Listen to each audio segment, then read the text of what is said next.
नमस्कार, city news के तमाम दर्शकों का मैं अमोल खोड़े हार्दिक स्वागत करता हूं। कैसा रहा दिन भर के खबरों का हाल, बुलेटिन शुरू करेंगे जीवन जीने की राह इस पथदर्शक सुविचार से।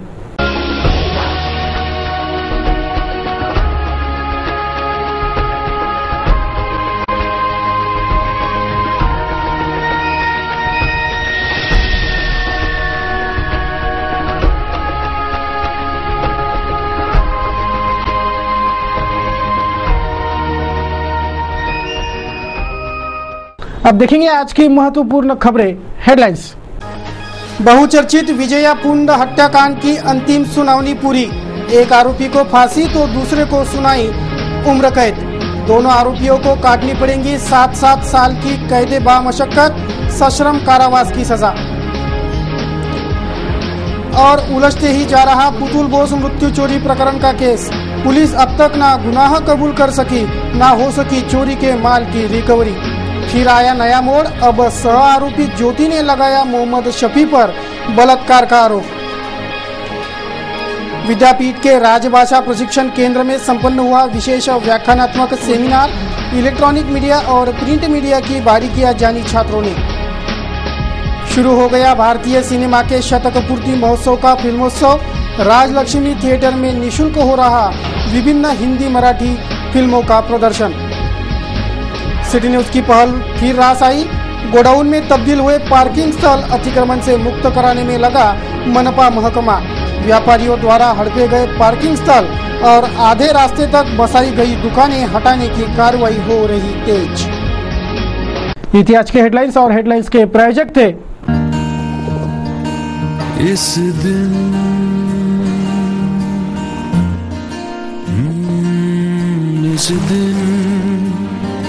का सबसे सुहाना पल कौन सा है, क्या कहता है। आजा घर आजा।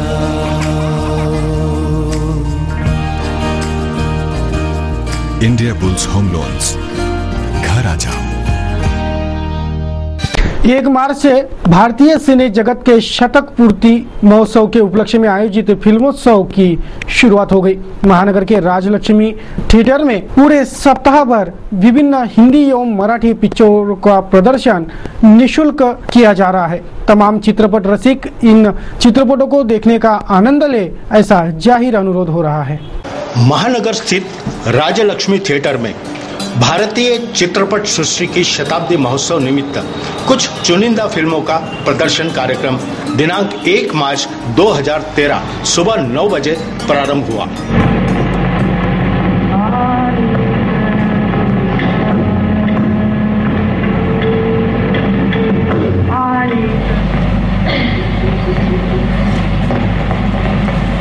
उद्घाटन कार्यक्रम 9 बजे आयोजित होने के बावजूद उद्घाटक और प्रमुख अतिथियों की अनुपस्थिति में संत तुकाराम फिल्म का प्रदर्शन किया गया।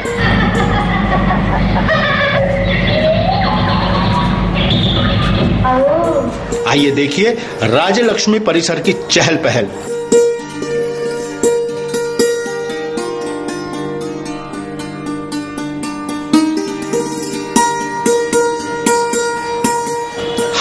एक बात अवश्य है, उद्घाटन का समय 9 बजे की बजाय 11 बजे प्रलंबित किया गया। कौन सी कंपनी का प्रोजेक्टर है? ये बावर कंपनी सर। बावर? हाँ। ये तो बहुत फेमस कंपनी है। हाँ, जर्मन आणि क्वालिटी जी आजकालच्या नवीन। हे मशीन किती जुनी असेल? 50-60 वर्ष झाले त्याला। 60 वर्ष जुनी मशीन आहे। हो। अजून चांगली काम देऊन राहिली। वाह वाह वाह, बहुत अच्छा। ये राजलक्ष्मी थिएटर है। अंदाजन ये कितना पुराना है? ये इसको कम से कम हो गए 60 से 65 साल। 65 साल पहले। हाँ। इसका पहले नाम क्या था? इसका पहले नाम था राजकमल। राजकमल। हाँ। उससे पहले? नहीं, राजकमल ही था। हाँ। वो जमाने में भी शांताराम जी के पास ये सिनेमा किराए से था। अच्छा। और बाद में सिनेमा हमारे परिसर में आया। हाँ। तो 72 में हमने चालू किया राजलक्ष्मी के नाम से। अच्छा, बराबर। इसकी सीटिंग कैपेसिटी कितनी है? सीटिंग कैपेसिटी बालकनी 245, नीचे रिजर्व पीछे का क्लास है 184, आगे लोअर क्लास है उसकी 162, इन ऑल कैपेसिटी है 691। 691। हाँ। अनंतराव जी, हाँ जी। आपने भी तो कई पिक्चर निर्मित किए हैं। मुझे ख्याल है तो तिखट मिर्ची घाटा वर्सी लाइक दैट, और वराडी झटका पुणेरी भटका, हाँ। इतनी शिका और बाल्ली घोड़ा, नशीली नागी, गलियों की रानी। आपका चित्रपट सृष्टि संबंधी अनुभव क्या रहा? मेरा तो बहुत अच्छा रहा कि मेरा 1965 से आनंद फिल्म डिस्ट्रीब्यूशन था, तो उस वक्त ही मैंने वो पिक्चर लाइन में तो एंट्री किया, और डिस्ट्रीब्यूटर के बाद में मैं प्रोड्यूसर डायरेक्टर बना क्या, और पहला पिक्चर निकाला तिखट मिर्ची घाटा वर्सी। उस वक्त जो अमरावती का मैं शायद पहला प्रोड्यूसर डायरेक्टर हूँ उस वक्त, और सक्सेसफुल डायरेक्टर।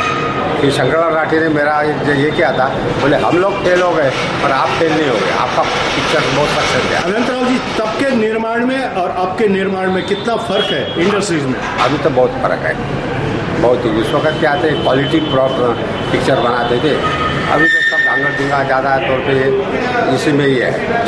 सबसे पहले माहेर माझे पंढरपूर पिक्चर बनाया। माहेर माझे पंढरपूर ने एक रिकॉर्ड ब्रेक किया, विठ्ठल विठ्ठल विठ्ठला गाने ने तो हिस्ट्री बना दिया, और वो पहली फिल्म थी जिसने एक बड़े ब्रेक के बाद अमरावती के अंदर 105 दिन किए थे। शाम तक में रिकॉर्ड बनाया था पिक्चर ने। हमारे लोगों के, विदर्भ के लोगों ने, हमारे प्रेक्षक भाइयों ने बहुत अच्छी तरह से उसको एक सम्मान दिया है। पिक्चर बहुत अच्छी चलाई है।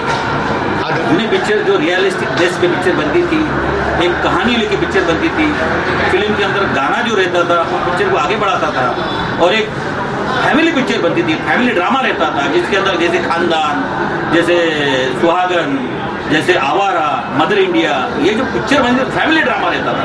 आज अगर पिक्चर देखा जाए तो नाम रहता है कमीने, हरामखोर, नालायक, ये पिक्चर के टाइटल्स आज जो मिलते हैं, और उसकी स्टोरी देखा जाए तो कुछ भी नहीं, ऐसा लोग पसंद करते होंगे। और बहुत खुशी हुई कि आज ऐसा अमरावती में फिल्म फेस्टिवल पहली बार हो रहा है, कि बड़े पैमाने पे गवर्नमेंट उसको ये कर रही है। और सबसे बड़ी खुशी की बात यह है कि इस फेस्टिवल में मेरी अपनी पिक्चर, जिसमें मैंने मेन लीड किया था, मेन रोल किया था, निर्माता था, सिंगर करके मैंने गाना गाया था वैशाली सावंत के साथ, वो पिक्चर मेरी आज यहाँ पे है। अच्छी फिल्मों का लाभ दर्शक लेवे, इस हेतु चित्रपट सृष्टि के पितामह दादा साहब फाल्के की स्मृति में राजलक्ष्मी सिनेमागृह में एक कार्यक्रम आयोजित हुआ। भारतीय चित्रपट सृष्टि का शताब्दी वर्ष है सन 2013। सन 1913 में दादा साहब फाल्के द्वारा स्वप्रयास से मूक बोलपट राजा हरिश्चंद्र का निर्माण हुआ। उस फिल्म के कुछ अंश एक जमाने की दिग्दर्शक वी शांताराम की टॉकीज राजकमल में दर्शक देख पाएंगे। साथ ही विना मूल्य ये सारे कार्यक्रम को देख पाएंगे। विना मूल्य देखे जाने वाली फिल्म तुकाराम, सोंगाड़िया, आवारा, दो आंखें बारह हाथ, मी सिंधुताई सपकाळ, उंबरठा, मदर इंडिया, कागज के फूल, मुंबईचा जावाई, जोगवा, अर्धसत्य, देवकी नंदन गोपाला, श्यामची आई, मल्हारी मार्तंड, गाईड, अस्तित्व, राम जोशी, गाभरीचा पाऊस, सांगते ऐका, 2 बीघा जमीन, कथा, आकृत और किस्मत। सुबह 9 बजे शुरू होने वाला कार्यक्रम दोपहर 12:30 बजे फ्लोर पर आया। माननीय पालक मंत्री राधाकृष्ण विखे पाटिल संघ आमंत्रण पत्रिका में 17 नाम छापे गए थे, जिसमें से केवल 7 मान्यवर उपस्थित थे। जनता की प्रतिक्रिया रही, शासन ने लेट लतीफ शाही और आमंत्रण पत्रिका का सम्मान रखते समय पर कार्यक्रम शुरू करना चाहिए, और जिन चेहरों को देखने, उनकी बातें सुनने दर्शक उपस्थित हुए हैं, उनकी भावनाओं की कद्र करते कार्यक्रम में उपस्थिति अवश्य दर्शानी चाहिए। करीब 1.5 घंटा चले उद्घाटनीय समारोह में अनेक मान्यवर ने अपने विचार प्रकट किए, किंतु हर कोई भूला बैठा अनेक सफल कलात्मक फिल्मों का निर्माण करने वाले वी शांताराम द्वारा संचालित राजकमल थिएटर के पावन स्टेज पर वे बैठे हैं। तो आगे आने वाली मराठी पिक्चरों के लिए जो तरीके से अभी वो कर रहे हैं, बीच में बहुत नॉन स्टॉप वो पिक्चर कहीं दिखती नहीं थी, मराठी पिक्चर की नहीं चुनी 2-4 थी, पर आज मराठी पिक्चरों को देखें कि उनके हर जगह अवार्ड्स होते हैं। अभी कहीं दुबई में या नेशनल में मेरे ख्याल से अवार्ड शो भी था मराठी पिक्चरों के लिए। तो ये अपनी संस्कृति को आगे ही बढ़ा रहे हैं। ये हमारे ऊपर है कि उस पिक्चर से हमने क्या सीखना और क्या छोड़ना। माइनस प्लस तो हर चीज में होते हैं। अगर आपने हर जगह बोलेंगे कि हमने सिर्फ अच्छी चीजें ही लेनी है तो बुरी चीजें बनाएगा विदर्भ साहित्य संघ के अमरावती इकाई शाखा के द्वारा अन्ना साहेब साहित्य संघ की स्थापना की गई है। मान्यवर अतिथियों के उपस्थिति में यह समारोह संपन्न हुआ। महानगर में अन्ना साहेब साहित्य संघ की स्थापना की गई है। विदर्भ साहित्य संघ के महानगर इकाई द्वारा इस अन्ना साहेब साहित्य संघ की स्थापना की गई। डॉक्टर विजय डाबरे, डॉक्टर सुनील देशमुख, आबाजी डाहक, प्राध्यापक अंधारे, अंजलि देशमुख, विजय सकले, किशोर फुले विद्यापीठ के एमटी देशमुख आदि मान्यवरों के उपस्थिति में यह साहित्य संघ स्थापना समारोह संपन्न हुआ। हा विदर्भाचा आणि मराठवाड्याचा सारखाचा अनुशेष काढला तरी तो खूपच मोठा आहे दोन्ही प्रदेशाचा। तेव्हा असं पुष्कळसं साम्य आहे आणि हे साम्य असल्यामुळेच की काय मराठवाड्यातला माणूस आहे पहिल्यांदाच उभा राहतोय असेही असेल। मी आपल्याला सांगतो विदर्भातले 5-6 तरी लोक अध्यक्ष झाले। मराठवाड्यातला मी पहिलाच माणूस आहे अध्यक्ष होणारा। म्हणजे याच्या आधी कुरुंकर होते पण त्यांना काय ते लवकर गेले। आणखी इतरही लोक होते बोराडे किंवा महानोर वगैरे ते कोण उभे राहिले नाहीत राहत नाही। तेव्हा मी पहिला अध्यक्ष तेव्हा त्याच्यामुळे इथल्या लोकांना असं वाटलं असणार की मराठवाड्यातला आहे आपला आहे पहिलाच मनुष्य उभा राहतोय तेव्हा त्याला निवडून दिलं पाहिजे असं काहीतरी विचार केला असणार। काय विचार केला जो काही केला तो चांगला केला एवढंच मी या ठिकाणी सांगितलं। आपण आता सुद्धा प्रतीकांच्या सृष्टीमध्येच वावरत आहोत। संगणक सगळा प्रतीकांच्या सृष्टीवर आधारित आहे असं आपल्याला दिसून येईल। नवी नवी प्रतीकं नव्या नव्या काळामध्ये निर्माण होत असतात आणि त्या प्रतीकांच्या साह्याने आपण आपला सगळा व्यवहार करत असतो। त्यामुळे जुनी प्रतीकं जर आताच्या काळाला शोभत नसतील किंवा नवा अर्थ त्यातून काही निष्पन्न होत नसेल तर जुनी प्रतीकं हटवली पाहिजे, नवी निर्माण केली पाहिजे, त्यात काही वाईट नाही। हाल ही में केंद्रीय अर्थसंकल्प पेश हुआ है। इस बजट में क्या कुछ है, किसे फायदा होगा, किसे नुकसान, विकास दर पर इसका क्या असर देखा जाएगा, ऐसे विभिन्न सवालों के जवाब देने वाला बजट समीक्षा कार्यशाला हाल ही में संपन्न हुई। WIRC द्वारा इस समीक्षक कार्यशाला का आयोजन किया गया था। वैश्विक मंदी के आज के दौर में वित्त मंत्री पी चिदम्बरम ने अत्यंत संतुलित बजट प्रस्तुत किया है। देश में अधोसंरचना के लिए 55 करोड़ रुपए जुटाने का प्रावधान न केवल विकास को रफ्तार देगा बल्कि क्रांति कर देगा, क्योंकि इससे बड़े पैमाने पर रोजगार सृजित होंगे। यह फैसला अगले दशक में दुनिया के अग्रपंक्ति के राष्ट्रों में ले जाएगा। भारत 2025 तक दुनिया के 5 सबसे अमीर मुल्कों में होगा।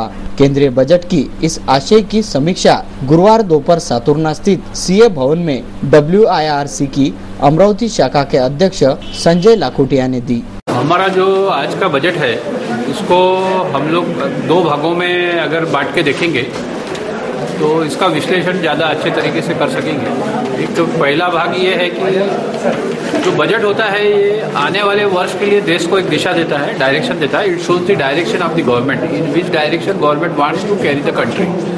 और दूसरा जो एक आम पब्लिक जिस एंगल से बजट को देखती है वो टैक्स रिफॉर्म्स, टैक्स स्पेस में क्या बदल किया गया है, जो कि व्यापारी, उद्योजक और हमारे किसान वगैरह जो देखते हैं उनका एंगल इससे थोड़ा सा बड़ा होता है कि विकास को, डेवलपमेंट को क्या सरकार गति देना चाहती है। टैक्स रिफॉर्म के बारे में मैं बता दूं आपको कि हमारे सरकार की विगत वर्षों से ये नीति रही है कि लॉन्ग टर्म टैक्स रिफॉर्म, तो उस बात को ध्यान में रखते हुए हमारे इनकम टैक्स में, आयकर में, वेल्थ टैक्स में या सर्विस टैक्स, एक्साइज में कुछ बहुत बड़े बदल नहीं किए गए हैं। आयकर के अंतर्गत कुल मिलाकर एक 15 प्रावधानों को अमेंड किया गया है, छोटे बड़े मिलाकर। उसमें से विशेष रूप से जो आम जनता को प्रभावित करने वाला प्रावधान है जिससे लाभ होने वाला है वो है 2000 रुपये की एक टैक्स छूट 5 लाख रुपए तक के इनकम दिखाने वाले करदाताओं को दी गई है। उन लोगों को अपनी जो टोटल टैक्स लायबिलिटी आएगी उसमें से 2000 रुपये पे नहीं करना है, या इनडायरेक्टली हम ऐसा कहें कि 2,20,000 तक की जो इनकम है वो अभी टैक्स से मुक्त हो गई है। दूसरा बेनिफिट ये दिया है कि जो व्यक्ति अपना घर पहली बार बना रहे हैं उनको कर में 1 टाइम 1 लाख रुपए की इंटरेस्ट की छूट दी गई है, जो कि वो 2 वर्षों में अवेल कर सकेंगे, 2 वर्षों के अंतर्गत। ये, लेकिन जिन लोगों का पुराना लोन लिया है उनके लिए ये छूट उपलब्ध नहीं होगी। साथ ही विकलांग लोगों के लिए एक छूट दी गई है ATC के अंतर्गत, जो टोटल हमारी पॉलिसी होती है LIC की, उसके प्रीमियम का 10% तक जो छूटता है, विकलांगों की दशा में वो 15% तक छूट देने की बात उसमें कही गई है।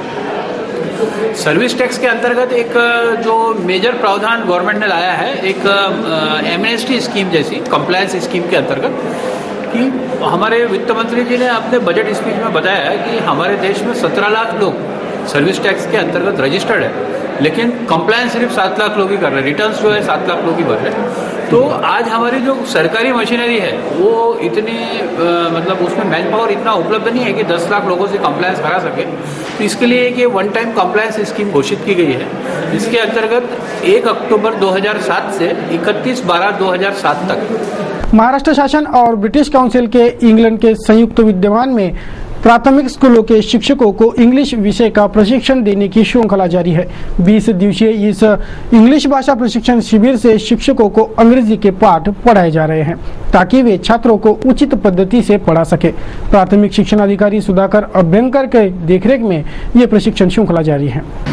ब्रिटिश काउन्सिल आणि SCRT यांचा संयुक्त विद्यमाने संपूर्ण तालुक्यामध्ये आमच्या हे ब्रिटिश काउन्सिलचं इलिप्सचं प्रशिक्षण शिक्षकांचं सुरू आहे। 2 टप्प्यामध्ये हे प्रशिक्षण आम्ही आयोजित केलं होतं। त्यापैकी पहिला टप्पा दिवाळीपूर्वी आम्ही आटोपलेला आहे यशस्वीरितीने, आणि आता सुद्धा 2 फेजमध्ये ह्या 2 वर्गांमध्ये एकूण 3 वर्गांमध्ये या प्रशिक्षणाचं आयोजन केलं आहे, आणि ते यशस्वीरित्या आमच्या शिक्षकांच्या नक्कीच उपयुक्त ठरेल। शिक्षकांसाठी इंग्रजीची जी आजची काळाची गरज आहे त्या अनुषंगाने आमचे शिक्षक हे प्रशिक्षण घेऊन अद्ययावत होतील आणि त्याचा नक्कीच फायदा विद्यार्थ्यांना होईल अशी या प्रशिक्षणाच्या संदर्भात मी अपेक्षा व्यक्त करते आणि सर्व शिक्षकांना शुभेच्छा देते। सिटी न्यूज चैनल और सफल ग्रुप के संयुक्त तत्वाधान में आयोजित ऑल इंडिया अजीमोशान मुशायरे की महफिल सजने को बस चंद पलों का इंतजार है। शनिवार की शाम से यह महफिल सज जाएंगी। सिटी न्यूज के दर्शक इसका लाइव टेलीकास्ट देख पाएंगे। महानगरी में सिटी न्यूज और सफल ग्रुप के संयुक्त तत्वाधान में ऑल इंडिया अजीमोशान मुशायरा आयोजित है। शनिवार की शाम से यह एक शाम अमरावती के नाम अजीमोशान मुशायरा की महफिल सजेगी। देश भर के नामी गिरामी शायर इस मुशायरे की शोभा बढ़ाएंगे, जिनमें मशहूर शायर निदा फाजली साहब, हास्य कवियों अभिनेता एहसान कुरैशी सहित देश भर के नामों शायरों का समावेश रहेगा। इस अजीमोशान मुशायरे के गजल शेरो शायरी से भरे अनूठे संगम का सिटी न्यूज के तमाम दर्शक घर बैठे ही लुत्फ उठा सकते हैं। सिटी न्यूज पर इस मुशायरे का लाइव टेलीकास्ट किया जाएगा। सभी मुशायरा प्रेमी इस आयोजन और लाइव टेलीकास्ट का आनंद ले, ऐसा आह्वान हो रहा है। एक शाम अमरावती के नाम 2 मार्च को शाम 4 बजे से सांस्कृतिक भवन में सांस्कृतिक महोत्सव का आयोजन सफल ग्रुप द्वारा किया गया है। इसमें सिटी न्यूज और प्रतिदिन अखबार का विशेष सहयोग है। माननीय डॉक्टर सुनील भाऊ देशमुख साहब की अध्यक्षता में यह सांस्कृतिक महोत्सव संपन्न होने जा रहा है। शाम 4 बजे महान गजल गायक आदरणीय अलाहत काशीकर साहब निदा फाजली साहब के गजलों का प्रस्तुतिकरण करेंगे। शाम 5 बजे सत्कार समारोह का आयोजन किया गया है। शहर के गणमान्य लोग जिन्होंने सांस्कृतिक, शैक्षणिक व सामाजिक क्षेत्र में अहम योगदान दिया है, ऐसे लोगों का यहाँ पर सत्कार किया जाएगा।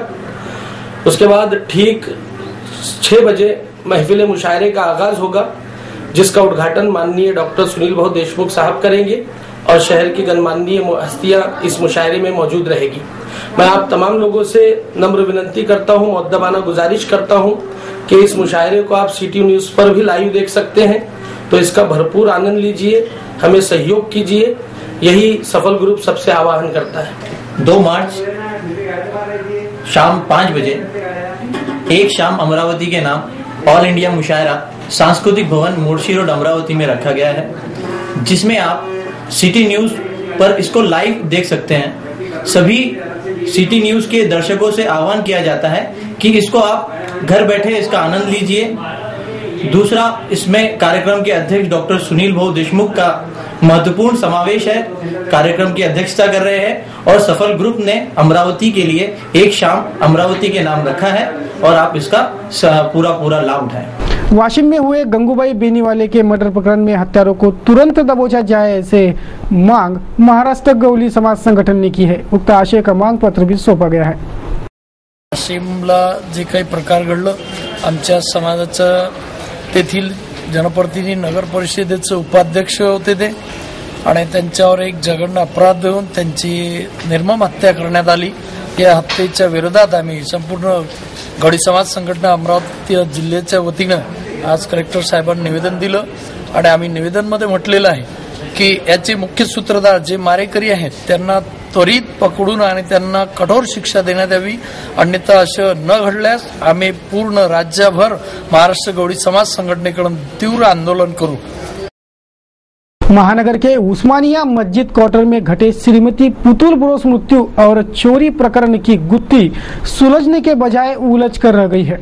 जिन आरोपियों पर पुलिस ने अपराध दाखिल किया है उनसे पुलिस अब तक डीसीआर की मार के बावजूद भी कुछ भी उगलवा नहीं सकी है, न ही चोरी का माल पुलिस के हाथ लगा है।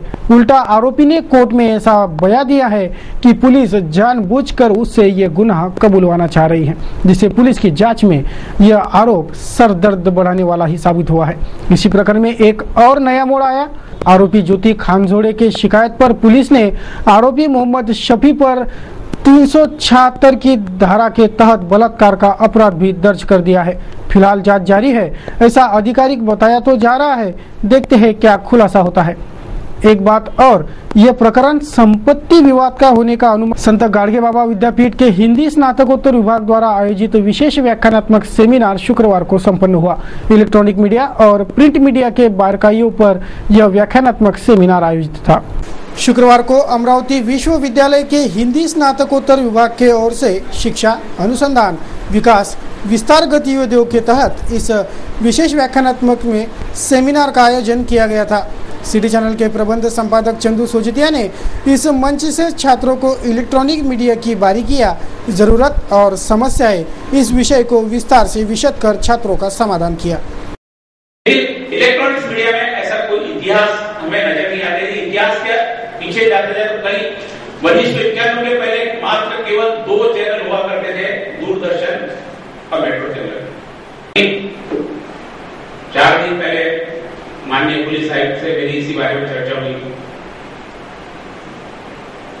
उन्होंने कहा कि आप पुलिस के बारे में हमेशा ऐसा ही दिखाते हो, कभी वहां पुलिस पहुंची नहीं, कभी उसमें ध्यान बराबर नहीं दिया, उस आरोपी को छोड़ दिया, ट्रैफिक पर ध्यान नहीं है। तो मैंने उनको ये बताया, सर आप जो बात कर रहे हो,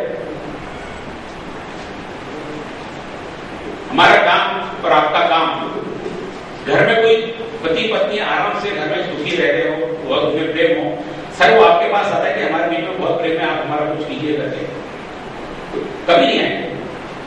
उनमें यदि झगड़ा हो जाता है रात में, एक दूसरे को मारपीट हो जाती है, दूसरे दिन आपका पुलिस स्टेशन में आते हैं,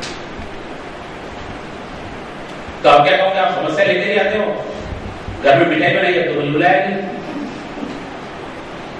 हमारा काम भी ऐसे है, हमारे पास में जो भी सामने आएगी समस्या लेकर ही आएगा कोई भी, और वो समस्या हम दिखाएंगे, क्योंकि कोई आपने किसी को आरोप पत्र दाखिल नहीं किया, उसको छोड़ दिया, वो हमारे पास क्यों आएगा कि मैंने गुनाह किया, मेरे पर आरोप दाखिल नहीं किया, मेरे साथ में पुलिस कमिश्नर ने बहुत अच्छा काम किया, मुझे छोड़ दिया, मैंने हम लोग को देखा तो आपके लिए गलत हो जाएगा। तो हमारे पास जो सूचनाएं आती है, जो समाचार आते हैं। तो इसी विषय पर प्रिंट मीडिया के कार्य के बारे में विस्तार पूर्वक रखा दैनिक अमरावती मंडल के संपादक अनिल अग्रवाल ने। 5 pillar of any democracy in the world, एक पहला न्यायपालिका, दूसरा कार्यपालिका, तीसरा विधायिका, चौथा वाक स्वयंघोषित, और 5वां मैं भी मानता हूँ वो है मीडिया के बारे में भी जो बातें चंदू भाई की, प्रिंट मीडिया, इलेक्ट्रॉनिक मीडिया, जिन्होंने कहा कि 852 चैनल है, मैं थोड़ा सा टेक्निकली भी आपसे बात करूंगा और मैं थोड़ा व्यावहारिक भी करूंगा, थोड़ी बौद्धिक भी करूंगा। आपको जब ऐसा लगे, ज्योति और वर्षा से विशेष करके कहना चाहूंगा, आपको जब लगे कि बस मैं बहुत ज्यादा बोल रहा हूँ कि कोई भी विद्यार्थी उठे और मुझे लगे कि गुरु ठीक है आप बैठ जाओ, मैं बैठ जाऊंगा, वरना मैं बोलता रहूंगा। जो है वो स्पष्ट आपको कह रहा हूँ, टीचर को मानता हूँ, प्राध्यापक प्रोफेसर को मानता हूँ कि किसी भी लोकतंत्र या लोकतांत्रिक व्यवस्था का या किसी भी आदर्श देश का या किसी भी विकसित देश का फिफ्थ पिलर है वह है गुरु, जो अपना न्याय सामने उपस्थित हो जाता है। अब हम पत्रकारिता को लेकर बात करेंगे। मैं प्रिंट मीडिया, इलेक्ट्रॉनिक मीडिया, इसका विभाजन, इसका बाइफरकेशन नहीं करूंगा। मैं केवल मीडिया पर बात करूंगा कि मीडिया क्या है। सबसे पहली बात, मीडिया क्या है? मीडिया सूचना देने का माध्यम, शिक्षित करने का माध्यम और मनोरंजन करने का एक सशक्त माध्यम है। इसके 3 प्रमुख कारण मानता हूँ: सूचना देना, शिक्षित करना और मनोरंजित करना। ये 3 विषय इसलिए हुए हैं कि मीडिया की शुरुआत हुई थी सूचना देना और जनता को आंदोलित करना, देश में आजादी लाना। इसके लिए मीडिया की हमारे हिंदुस्तान में करीब 300 वर्ष पूर्व स्थापना हुई थी। जो पहला अखबार निकला था, ऐसा माना जाता है कि 1867 में मुंबई समाचार एशिया का सबसे जुना अखबार कहते हैं, रजिस्टर्ड अखबार। 21 विभाग थे। इस 21 विभागों में उस समय कुल 22 गतिविधियां प्रस्तावित हुई, जिसमें हिंदी को 2 गतिविधियां मिली। प्रकार से कुरहा ग्राम में हिंदी विषय न होती हुए किसी ग्राम कला वाणिज्य विज्ञान महाविद्यालय में वहां से अनेकों विद्यार्थी हिंदी साहित्य से BA, M और यहाँ से MA होकर के जॉब पर लग चुके हैं। इस विद्यापीठ के हिंदी विभाग अध्यक्ष प्राध्यापक शंकर बुंदेले की अध्यक्षता में यह व्याख्यानात्मक सेमिनार संपन्न हुआ। असंख्य छात्र छात्राओं ने इस सेमिनार का अध्ययन हेतु विचार पूर्वक श्रवण कर आयोजन सफल किया। शहर के व्यापारियों ने पार्किंग स्थल पर गोदाम और आधे सड़कों तक दुकानें बसा रखी है। सिटी न्यूज इन सब पर कई बार सबका ध्यान आकर्षित कर चुका है, लेकिन अब जाकर महापालिका प्रशासन की नींद खुली है। अब महापालिका महकमा भी इस जानकारियों पर कार्रवाई अभियान चला रहा है। मनपा ने विगत 2 दिनों से नमूना का अतिक्रमण निकालने का अभियान शुरू कर दिया है। विगत 15 सालों में हुआ यह अतिक्रमण हटाने का काम मनपा का अतिक्रमण विरोधी दस्ता कर रहा है। जैसे कि सिटी न्यूज उजागर कर चुका है कि शहर में व्यापारियों ने आधे सड़कों तक दुकानें बसा रखी है, तो पार्किंग की जगह पर गोडाउन बना डाले गए हैं। यह सब इस कार्रवाई में साबित हो गया है। पुलिस या बंदोबस्त के बीच यह कार्रवाई की गई। शहर में पार्किंग और अनियंत्रित यातायात यह प्रमुख समस्या है। व्यापारियों ने जिस तरह पार्किंग की जगह और सड़कें हड़प कर रखी है, कुछ वैसे ही स्थिति महानगर के बैंकों की है। अधिकांश बैंकों का परिसर देखा जाए तो बैंकों में आने वाले ग्राहकों के वाहनों को पार्क कराने की पर्याप्त व्यवस्था ही नहीं दिखती। इस ओर भी ध्यान देना जरूरी है। जो है उनके सामने पायरियाँ बना के पार्किंग की जगह, पार्किंग तो खोला ही नहीं था, सामने भी पार्किंग बंद कर दिया था। पायरियाँ तोड़ के उसको पार्किंग और उसका पार्किंग की जो स्थान है वो भी हमने अभी देखा, उसके अंदर उसके गोडाउन बना के रखा है। वो गोडाउन भी खाली कर रहा और वहाँ पे पार्किंग शुरू कर देंगे। यहाँ पे पार्किंग शुरू करेंगे। अन्य मार्केटों में पार्किंग की जगह नहीं है और उनकी मार्केटों में पार्किंग की जगह नहीं है।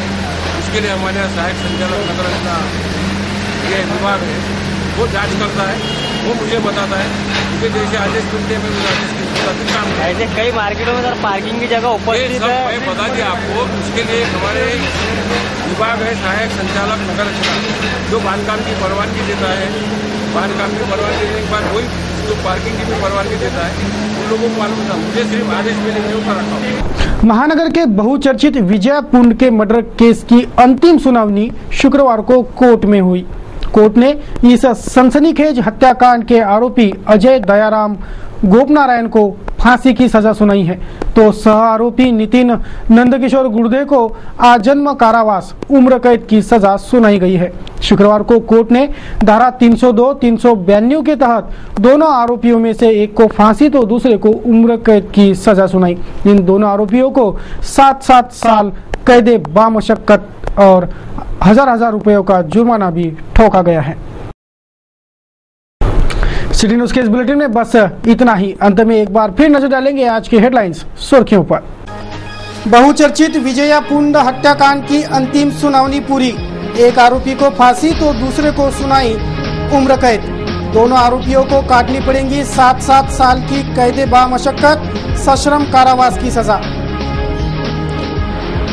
और उलझते ही जा रहा पुतुल बोस मृत्यु चोरी प्रकरण का केस। पुलिस अब तक ना गुनाह कबूल कर सकी, ना हो सकी चोरी के माल की रिकवरी। फिर आया नया मोड़, अब सह आरोपी ज्योति ने लगाया मोहम्मद शफी पर बलात्कार का आरोप। विद्यापीठ के राजभाषा प्रशिक्षण केंद्र में संपन्न हुआ विशेष व्याख्यानात्मक सेमिनार।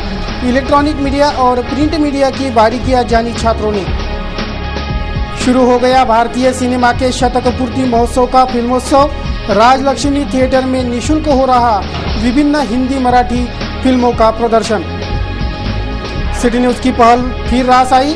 गोडाउन में तब्दील हुए पार्किंग स्थल अतिक्रमण से मुक्त कराने में लगा मनपा महकमा। व्यापारियों द्वारा हड़पे गए पार्किंग स्थल और आधे रास्ते तक बसाई गई दुकानें हटाने की कार्रवाई हो रही तेज। सिटी न्यूज के बारे में आपके अमूल्य विचार एवं सुझाव सादर आमंत्रित है। हमारा पता है सिटी न्यूज कार्यालय धनराज लेन सक्कर 7 अमरावती और हमारा वेबसाइट एड्रेस है www.citynews.net.in। सिटी न्यूज पर कार्यक्रम एवं खबरों का सिलसिला यही निरंतर बना रहेगा। आप देखते रहिए सिटी न्यूज। जय हिंद।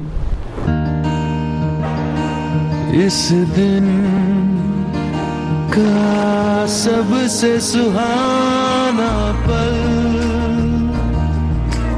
कौन सा है, क्या कहता है घर आ जाओ। इंडिया बुल्स होम लोन्स, घर आ जाओ।